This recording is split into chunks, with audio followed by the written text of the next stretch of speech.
درود بر شما بیننده های عزیز تلویزیون سفینه. برنامه نوبتی دنیا پر از جوانی است در موضوع نرسیدن کادرهای سوهای طب در منطقه های دوردست کشور. طول چند دقیقه با شما هستم، سید انوری بابا جان و دوستان گرامی قدر. مورد ذکر است که مهمانان ما هستند دانشجویان و آموزگاران از دانشگاه دولتی طبی تاجیکستان، همچنین از مؤسسه دولتی تعلیمی کالج طبی جمهوریوی.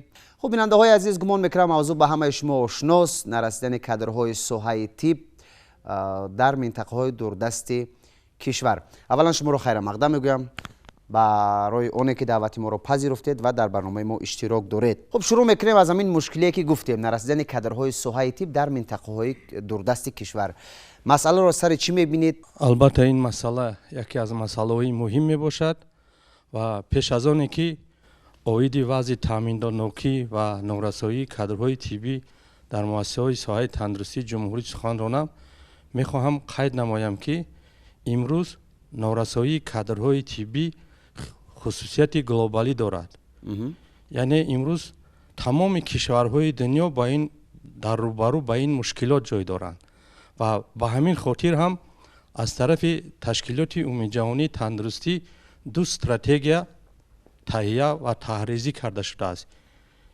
استراتژی یکم این استراتژی گلوبالی رشد ذخیره‌های کادری تندرستی برای سالهای تا 2030. استراتژی دوم این دورنمای تامین استواری کادرهای طبی در مملکت‌های اروپایی تشکیلات عمومی جهانی تندرستی. و میخواهم قید نمایم که امروز در تمام دنیا طبق پیشگویی‌ها و آمارهای تشکیلات عمومی جهانی تندرستی و بانک عمومی جهانی تندرستی تا سال 2030 ضرورت تیار کردن از 40 تا 50 میلیون متخصصان ساحه تندرستی و حفظ اجتماعی به میان آمده است. در تمام دنیا زیاده از 2.5 میلیون طبیبان نمیرسند و زیاده از 44 تا 50 کشورهای دنیا در آنها به سر هر 1,000 اهالی یک طبیب راست می‌آید. امروز نسبت به بسیاری کشورها وضع تامینات مؤسسه‌های تندرستی با کادرهای طبی در حالت خوب قرار دارد. اگر ما با آمار نگریم، امروز بند بودن واحدهای کاری با کارمندان میانه طب در جمهوری تاجیکستان 96% را تشکیل می‌دهد. بند بودن واحدهای کاری موجود بوده با طبیبان باشد 84% را تشکیل می‌دهد. البته نورسایی در بعض شهر و ناحیه‌ها عموما در جمهوری دیده می شود. امروز وقتی که ختم کرده دانشگاه دولتی طبی وقتی که برای صاحب شدن به جای کار با کدام مؤسسه‌ای که روانه گردد یا مراجعت کند، اینجا یگان مشکلات نیست. مشکلات در دیگر سبب است. یعنی که از روی اختصاص هستند اختصاص‌هایی که از روی همون اختصاص‌ها در بسیاری از مؤسسه‌ها طبیبان نمی‌رسند و امروز بسیاری از ختم کننده‌هایی که با طریق شرطنامه‌ای ختم می‌کنند با سرطبیبان و برابران مؤسسه‌های تندرستی مراجعت می‌کنند که از روی اختصاص‌های دلخواهی که آنها انتخاب کرده شدند و کار قبول کرده شوند.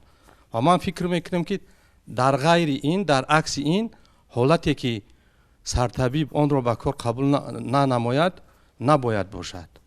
و البته در وقتی که انتخاب اختصاص می شود بعد ختم 6م کورس، من فکر میکنم که مخصوصا جوانانی که به طریق شرطنامه دانشگاه دولتی طبی تاجیکستان به نام ابوعلی ابن سینا را ختم کردند باید اختصاص‌های را انتخاب کنند که امروز مؤسسه‌های ساحه تندرستی با همین اختصاص‌ها بیشتر نیاز دارند. یعنی با اختصاص‌های طب اولیوی، طبیب بیماری‌های سیل، طبیب بیماری‌های روحی، نارکولوگ و دیگر. یعنی انتخاب اختصاص هم عامل شده میتونه در نرسیدن کادرها امروز در جمهوری ما. البته من فکر میکنم که یکی از عامل‌های اساسی که سرطبیبان هنگام مراجعت ختم کننده های جوان را به کار نمیگن، این در انتخاب خود اختصاص است. بله. من فکر میکنم که از روی اختصاص های اگر گویم طبیب بیماری های کودکانه، طبیب اویلوی، طبیب بیماری های سیل، طبیب بیماری های روحی و یا نارکولوگ وقتی که مراجعت کنند حتما آنها رو به جای کار قبول میکنند، یا که در وقت انتخاب اگر همین اختصاص رو انتخاب کنند حتما آنها صاحب جای کار میشن. تشکر زیاد. یک از پرابلم‌های دیگری که در شاخه تندرستی این کم وارد شدن در بیمارخانه ها به صفت کارگر، این پیش از همه باید نه فقط رهبران تشکیلات مؤسسه های طبی جلب کرده شود، بلکه کارکنان حکومت کامیجرایهای ناحیه و هر یک خط کننده باید هم صحبت شوند. آنها تا بدونن که چی پرابلم ها دارن. یک از پرابلم های است که اجتماعی همون دانشجویی که خانه‌دار میشن، فرزنددار میشن، برای و جای اساسی این چی است؟ این خانه است.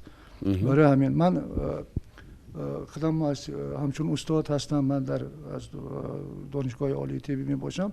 امسال ما کورسی خط کنندگان فاکولته پدیاتری برآورده میشد که ما در مدت 6 سال بسیار زحمت ها کشیدیم که دکتران پدیاتر تیار کردیم و هر سال من با واسطه تجربه آموزی دانشجویان به ناحیه های جنوب و به ناحیه های شمال می روم. در بسیار موردها می بینم که یکی از اساسی تر این رسیدن دکتران کسبی پدیاترها، دکترانی که وابسته هستند به طبابت و راههای پیشگیری کسل‌های کودکانه. و پیش از همه خود کسب پدیاتری با جدا می شود با هر یک چند کسب. این پیش از همه این حاضر از رفیقان از ناحیه آمدن در اینجا نورسیدن کادرهای پیش از همه دکتران نیروپاتولوگ ها یا که کسل‌های میگن که این با اختصاص عصب شناس، کسل‌های نفرولوگ، کسل‌هایی که با هست بیماری‌های که متخصصانی که در ساحه نیاناتولوژی کودکان نوزاد کار میکنن، این بسیار کم است. برای همین من بسیار با آرزو داشتم که در وقت تقسیمات این چنین در وقت تقسیمات در وزارت تندرستی با همین رهبران ناحیه‌ای که هستند رهبر هستند هم صحبت شوند و از آنها روی خطی که نمیرسیدگی کادرها را گیرد و مقصدات همه آنها را به کار تامین کرده شد. امروز وضع چگونه است در ولایت ختلون؟ مردم از چی گله میکنند از نرسیدن کادرهای ساحه طب؟ درست قید کردید، لکن نسبت به سالهای گذشته امسال بهتر خوبتر دانشجویان متخصصای جوان به جای کار تامین شدن، 96% را تشکیل دادن. کاهش یافته ایستاده است، نارسایی هست، ممکن با خوبتر شود. البته مسئله که امروز مورد بحث قرار گرفته است بسیار یک مسئله بسیار مبرم روز است و همه کوشش غیرت امروزه حکومت جمهوری به آن نگرانده شده است که به صحتی مردم ما باید که اهمیت جدی دیم و مسئله با کادرهای در حقیقت صاحب اختصاص تامین نمودن تمام منطقه‌های جمهوری این یکی از هدف‌های اساسی و استراتژی دولت ما میباشد. ولی یک چیز را نباید فراموش کرد که در تمام طول همین دولت‌داری هر یک پرابلم یک اوج دارند، یک اوج نارسایی دارند با سبب و عامل‌های گوناگون و باز هم بهتر شدن کار در نظر است. مثلا اگر ما با تاریخ طب امروزه تاجیک نگاه کنیم، سالهای اول پایداری حکومت شوروی البته بسیار چونکه خلق ما این خیلی دانشگاه و مثلا کالج و دیگر چیزا نبود و متخصصا از روسیه و دیگر جا دعوت کرده میشدن، عبور شدن و ایستا در مرکز جمهوری تاجیکستان دانشکده طبی تأسیس داده شد و بینید که تا آغاز جنگ بزرگ وطنی قریبه که بسیار گوشه و کنارهای دیاری ما با متخصصان تامین شدن. بعد اون جنگ بسیار آدم ها با از بین رفتن و آیستا خرابه های جنگ برقرار شدن، بار بسیار همه خیلی مشکلات ها با وجود آمد و امروزه تاریخ معاصر امروزه دولتی ما را نظر کنیم، آغاز سالهای 90 عصر گذشته در نتیجه جنگ‌های شهروندی و در نتیجه تبادلات‌های بزرگی سیاسی به عمل آمدن در دنیا албатта ин як мигратсия ҷобаҷо гузаштани одамон ҳис кардаша як бора ҷумҳурии моро садҳо мутахассисо ҳазоро мутахассисо тарк гуфтанд рафтанд. ин ягон ҷои паноҳш нест.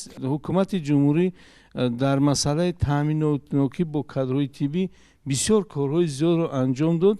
имрӯз худоро шукр ки дар қариб тамоми мана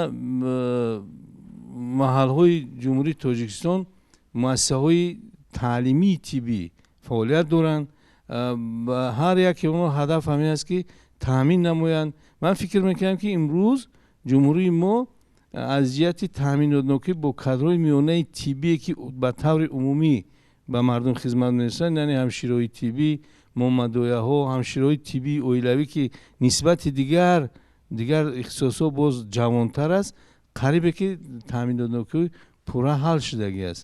лекин дигар омилро фаромӯш кардан дар кор нест ки омилҳое ки иҷтимоӣ ҳам ба таъминотнокии ба кадрҳо албатта таъсир мерасонад. мисол баъзеҳо шавҳар мекунанд ё ин ки ҷумҳурӣ тарк мекунанд ё ба масъалаҳои зиндагишон проблемаҳо ба вуҷуд меояд, нарасидани манзил чӣ хеле ки устод қайд карданд. ҳама инҳо ба кадрҳои ҷавон ҳам таъсир мерасонанд. албатта бурҳони иқтисодию дигар инҳо ҳама омилҳое ҳастанд ки барои таъминотнокӣ як монеа эҷод мекунанд. ва имрӯз бояд ки робита байни донишкадаҳои тиббӣ, донишгоҳҳои тиббӣ ва муассисаҳои таълими миёнаи касбии тиббӣ бо худи ҳамон ҳокимиятҳои иҷроии маҳаллӣ дар ҷойҳояшон бояд робитаи мустаҳкам дошта бошанд.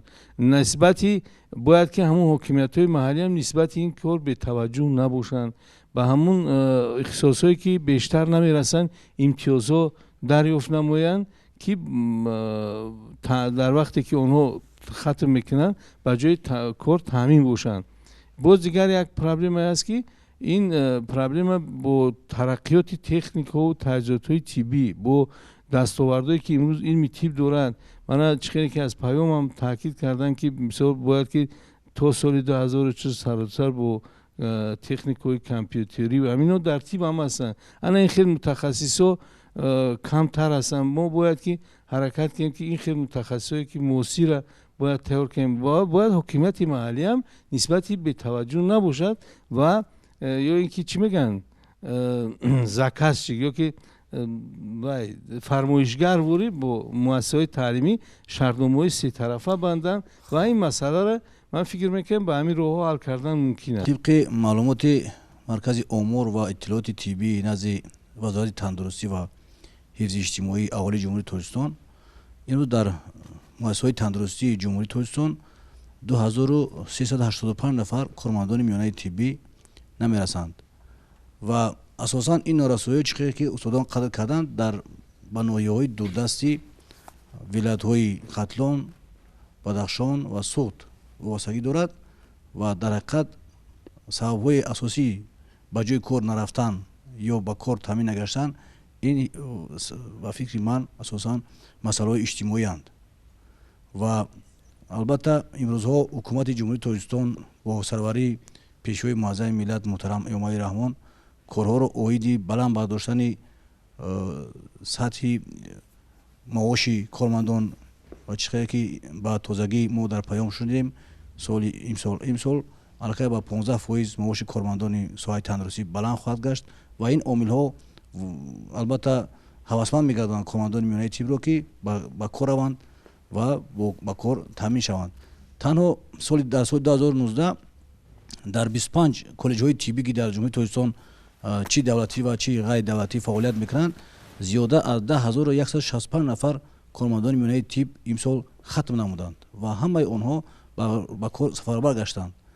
ва ман боварӣ дорам ки агар мақсаднок вазоратҳо дар ҳамкорӣ бо муассисаҳои байни сета муассисаҳо, яъне коллеҷҳои тиббӣ, мақомоти иҷрои ҳокимияти давлатӣ дар маҳалҳо ва баробари вазорати тандурустӣ ва ҳифзи иҷтимоии аҳолӣ якҷоя кор кунанд, агар ин масъала бояд ки метавонад ба осонӣ дар солҳои наздиктарин ҳалли худро ёбад. ман фикр мекунам ки дар ноҳияи Саравшан вазъи соҳаи тандурустӣ беҳтар шудагӣ аст ва камбудӣ ба фикрам ки камбудии ҷиддӣ дида намешавад, барое ки тамоми он донишҷӯе ки ман худам мешиносам, донишҷӯ ҳамроҳи донишҷӯёни дигар, ба фикрам ки то сол зиёд шуда истода сафи донишҷӯёни ноҳияи Саравшан дар донишгоҳи тиббӣ. норасидани кадрҳои тиббӣ ин хеле масъалаи мумраббирӯз мебошад. алалхусус чихел устодон қайд намуданд, айни замон мутахассисони табибони оилавӣ чӣ дар сатҳи пойтахт чӣ дар ноҳияи дурдаст хело танқисӣ мекашанд. ман инро гуфтанӣ ҳастам ки ҳаҷми кори табиби оилавӣ хело ҳам бисёр ва вазнин мебошад. табиби оилавӣ бояд дар ҳама самт фаъолият намояд. бар як души табиби оилавӣ хело миқдори хизматрасони аҳолӣ зиёд мебошад, аз 1200 то 1500. мехостам ки агар алал хусус мутахассисони ҷавонро мисол бо имтиёзҳо ҷорӣ мекарданд, сафи онҳо дар фаъолияти тибби оилавӣ зиёд хоҳад шуд. сабабҳои нарафтан ба ноҳияҳои дурдаст гарчанде ки албатта дар муқоиса бо солҳои гузашта рӯз аз рӯз беҳтар шуда истодааст, ин нарасидан ё ки набудани шароит барои гузоштани усулҳои ташхисгузории беморон аст. ман инро метавонам аз мисол дар он чизе ки худ шоҳид ҳастем гуфта иброз дорем.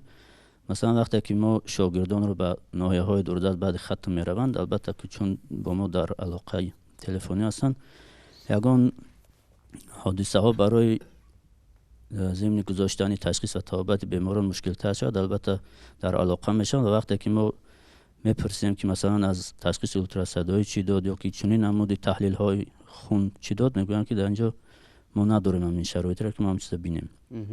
албатта ин боис он мешавад ки мушкил мешавад равиши кор ба худи ҳамин ҷавоне ки вай аллакай одат нокардаасту ба мушкилӣ якбора дучор мегардад.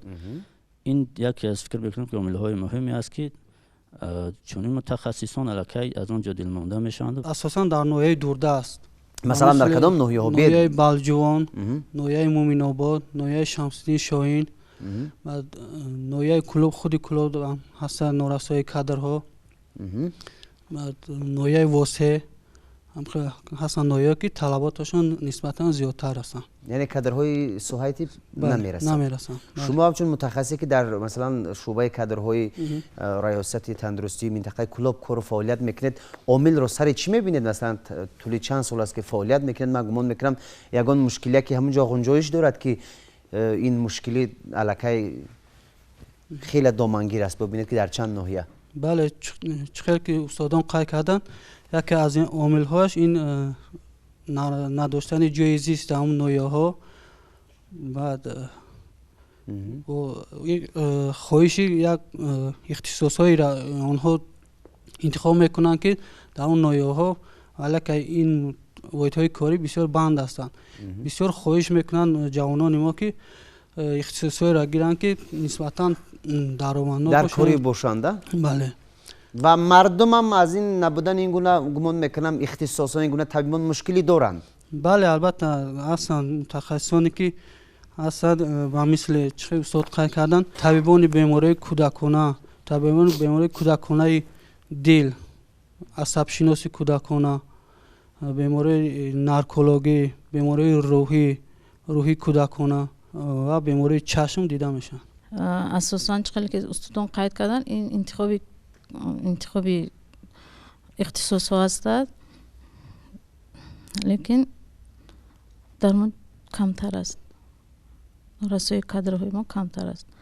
нисбати ҳамин чӣ гуфтанӣ ҳастам ки бисёр вақт нарасидани ҳамин ихтисосмандон дар ҳамин соҳаи тандурустӣ дар он аст ки дар ҳамон мисол маркази ноҳия беморхонаҳои хуб нест. мисол нафаре ки дар ҳамин ҷо ихтисоси ҷарроҳ гирифтан мехоҳад, меравад ба ҳамон мисол ноҳия, намерасад ҳамон таҷҳизоти мисол ҷарроҳӣ ва ки ҳамон кори фаъолияти худа давом диҳад. вай бармегардад мебиёд бисёртараш мисол тариқи шартномавӣ мехонанд, кори фаъолияти худа дар ҳамин шаҳр пеш мебарад.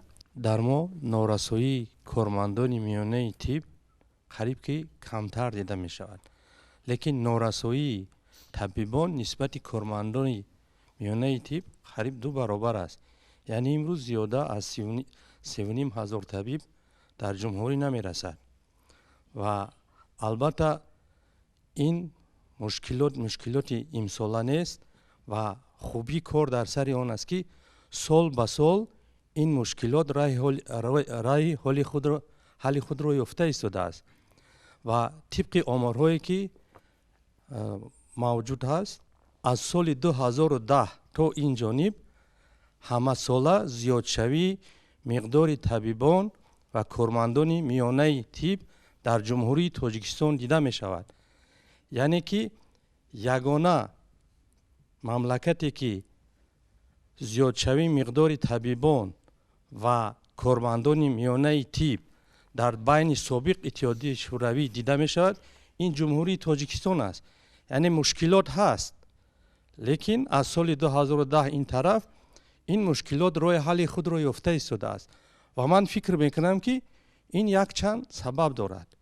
یکی از سبب‌های این طریق کوتای پرزیدنتی به دانشگاه طبی داخل شدن دانشجویان می باشد. اگر با رقم‌های آماری نگریم امروز بسیاری شخصانی که در ناحیه‌های دوردست کار میکنند یا آن ناحیه‌های هستند که در آنها طبیبان نمیرسند، اینا طبیبانی هستند که دانشگاه دولتی طبی تاجیکستان رو طبق کوتای پرزیدنتی ختم کردند. این یک عامل است.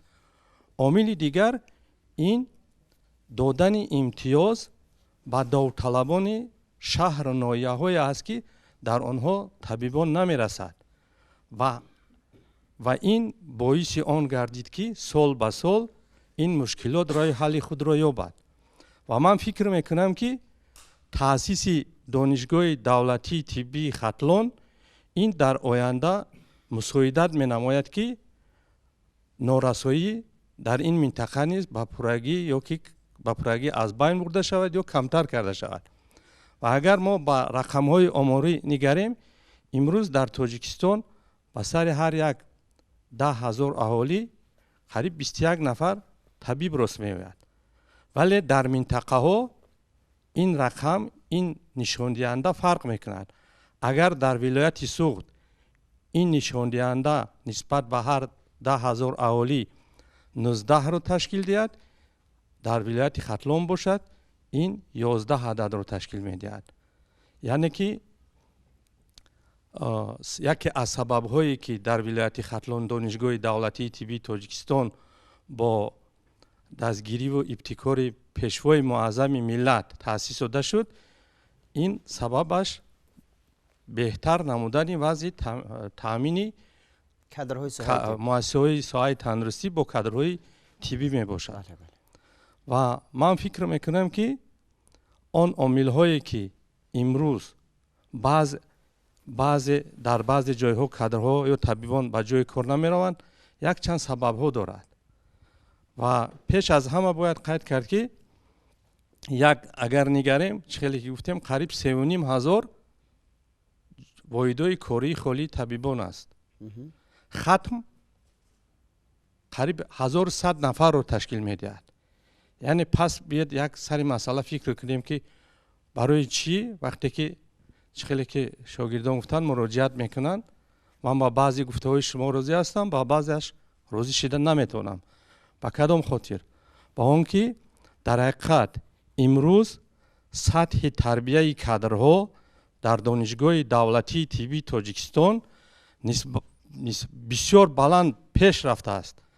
یعنی که سطح صفت تربیه طبیبان بلند شده ایستاده است و یکی از وظیفه‌های اساسی دانشگاه دولتی طبی تاجیکستان این موافق نمودن برنامه‌ها و استانداردهای دولتی تعلیمی با استانداردهای فدراسیون عمومی جهانی تحصیلات طبی می باشد و با همین مقصد یعنی بلند برداشتن سطح صفت و ملکه‌های کسبی در دانشگاه دولتی طبی تاجیکستان یک چند ساختارهای نو تأسیس داده شدند و اینها البته دانشجویان هستند میدان مرکزی ملکه‌های آموزشی عملی می باشند.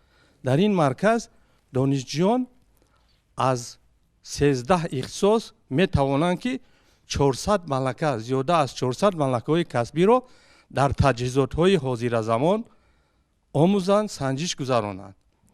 албатта вақте ки донишҷӯ аз донишгоҳи тиббӣ баромада меравад ва он пешрафте ки он тараққиёте ки дар донишгоҳи тиббӣ дида мешавад, албатта дар баъзе ноҳияҳои дурдаст ин дида намешавад, яъне ки фарқият ҳаст.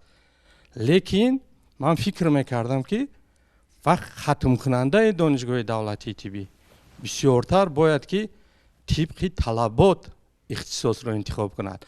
дар он сурат масъалаи ягон мушкилоте ки ба кор қабул накунанд ё ки ягон мушкилоти дигар пеша ин аз байн меравад.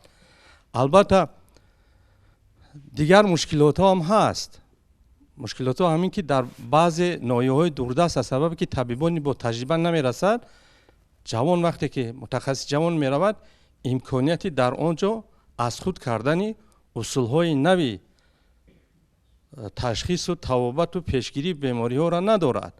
лекин ман фикр мекунам ки ҳамаи хатмкунандаҳои донишгоҳи давлатии тиббии тоҷикистон марҳилаи интернатура ва ординатураи клиникӣ мегзаронанд ва ин марҳиларо ҳамаи онҳо дар замина дар пойгоҳҳои муассисаҳои ё вилоятӣ мегзаранд ё муассисаҳои ҷумҳуриявӣ ки албатта фарқият байни таъмин бо технологияи ҳозиразамон дар муассисаҳои ҷумҳуриявӣ ва вилоятӣ аз баъзе ноҳияҳо фарқ мекунад. лекин ман фикр мекунам ки мо бисёртар бояд ки тибқи талабот интихоб кунем. албатта хости мо бисёр аст, хости хатмкунандаҳо, лекин мо имрӯз бояд фикр кунем ки дар сурате ки аз ҳисоби бюҷети давлат мо донишгоҳро хатм мекунем, мо имрӯз вазифадор ҳастем ки тибқи талабот кор кунем. барое ки агар мо тибқи талабот воҳидҳои кориро интихоб накунем, ихтисосро интихоб накунем, рафта кор накунем, ҳарчанд ки мо сол ба сол миқдори қабули донишҷӯёнро зиёд мекунем, ин роҳи ҳал шида наметавонад. мо аз кадом роҳҳо аз кадом усул истифода бубарем, яъне ки чӣ масъалаҳоро ҳал кунем, ба кӣ муроҷиат кунем, чӣ гуна муносибат дошта бошем сари ҳамин масъала ки масалан роҳи ҳалашро ёбем ва албатта дигар дар ҳамин маврид масалан гумон мекунам ки ҳар лаҳзае ки сухан мекунем ба муваффақият ба пирӯзӣ бирасем. мақсади ягонаи мо ҳам ҳамин аст, аз пешниҳод ва сарҷамъ шудани мо. миқдори хатмкунандаҳои донишгоҳи давлатии тиббии тоҷикистон ки ба ҷои кор рафта мерасанд сол ба сол зиёд шуда истодааст. яъне агар 10-12 сол пеш ин нишондиҳанда 37-38% ташкил медод, имрӯз нишондиҳандаи ба ҷои кор рафта расидани хатмкунандаҳои донишгоҳи давлатии тиббии тоҷикистон ба номи абуалӣ ибни сино 90-92%-ро ташкил медиҳад. албатта баъзан ҳолатҳое мешавад ки донишҷӯ ба ҷои кор намеравад. ман мехоҳам қайд кунам ки ин албатта сабабҳои худро ҳам дорад, чунки бисёри донишҷӯёни мо духтарон мебошанд, занон мебошанд ва ҳамон 7-8% ки ба ҷои кор рафта намерасанд, ин аз он сабаб аст ки онҳо ё ба шавҳар мебароянд ё ки ба ягон рухсатӣ мебароянд ва баъди як чанд сол боз гашта ба ҳамон муассисаҳои худ бармегарданд. ин албатта нишондиҳандаи хуб аст ва ман фикр мекунам ки мо бояд ҳама вақт кӯшиш ба харҷ намоем ки бештар ба ҷои кор тибқи дархост рафта кор кунем. мо бояд ки заминаҳои техникӣ ёрирасонии ҳамин муассисаҳои дар ноҳияҳоро беҳтар кунем, ки ҳамон одаме ки ҳамин чихеле ки гуфт ман мехоҳам ки мисол ҳамин духтури дил ё духтури дили кӯдак ё асабшиноси кӯдак мехоҳанд мегиранд, ҳамунҷа раванд ҳамун самараи таҳсилшона бояд ки бинанд, бояд ки ҳамун заминаи ҳамун ҷое ки мераванд кор мекунанд хуб бошанд. ман фикр мекунам ки ваёра боз ба ҳамунҷа мекашанд. яке аз масъалаҳои хуби дигар ин солҳои хеле ба тозагӣ таҷриба шуда истодааст ҷорисозии квотаи президентӣ дар қабули дар муассисаҳои таҳсили миёнаи касбӣ аз ҷумла коллеҷҳои тиббӣ. ман мо таҷриба дорем соли 2018 4 нафар аз ноҳияи дурдаст тариқи квотаи президентӣ ба коллеҷи тиббии ҷумҳуриявӣ дохил шуданд ва агар солҳои минбаъда дар ноҳияҳои дурдаст квотаи президентӣ ҷорӣ шавад ва тариқи озмун шаҳрвандон дохил шаванд, хоҳишмандон метавонад камбудиро ҳал намояд. Ва дигар масъала ин бастани шартномаи сеҷониба байни ҳамун шаҳрванд, мақомоти иҷроияи ҳукумати давлатӣ ва муассисаи таълимӣ мебошад ки агар ба ҳавасманд гардонад ҷавони аз ноҳияи дурдастро ки мақсад мо шуморо таълими шуморо масрафи шуморо мо ба худ мегирем я ва аз ҳисоби буҷаи ҳамун маҳалла ёки давлат агар таҳсил намояд ва ба ин водор менамояд ба ҳавасманд мегардонад ҳамун шаҳрвандро ки баъди гирифтани диплом ба ҳамун ноҳияи дурдаст рафта кору фаъолият намояд. як чизеро ман мегӯям ки бародарои азиз, вақте ки донишгоҳи олии тиббӣ ба хат мерасад, мо як чизро бояд фаромӯш кунем ки мо қасам мехӯрем. бале ин қасам чӣ нишон медиҳад? ин қасам нишон медиҳад ки дар тамоми ҳолатҳое ки набошад, мерасад намерасад, технология иҷтимоия ҳаст ё нест, мо бояд дар он манзиле ки таваллуд шудем, дар он манзиле ки хуни нофи мо рехт, мо бояд ба он мардум хизмат намоем. бачаҳо, ира ҳеҷ вақт фаромӯш каранда кор нест. ҳар кас мехоҳад ҷои хуб, маоши хуб, технологияи хуб, но як чиз дигар ҳаст, ин ватандорӣ, ватандӯстӣ ва ба миллати худ меҳнат кардан, ира ҳеҷ вақт фаромӯш кардан кор нест. адамӣ бояд водор кунад ва ҳеҷ вақт фаромӯш накунад. ира мо накунем бачаҳои азиз. ёдовор мешавем дӯстони арҷманд, то андозае ки меҳмонони барномаи мо омӯзгорон, донишҷӯён ва ҳамчунин кормандоне ки аз раёсати тандурустии вилояти хатлон иштирок доштанд, андешаҳои худро ироа намуданд ва мо расидем ба анҷоми барнома. орзуи онро мекунем ки ҳамеша сиҳату саломату сарбаланду пирӯзу муваффақ бошед ва ҳаргиз дардро набинед. то барномаҳои дигар.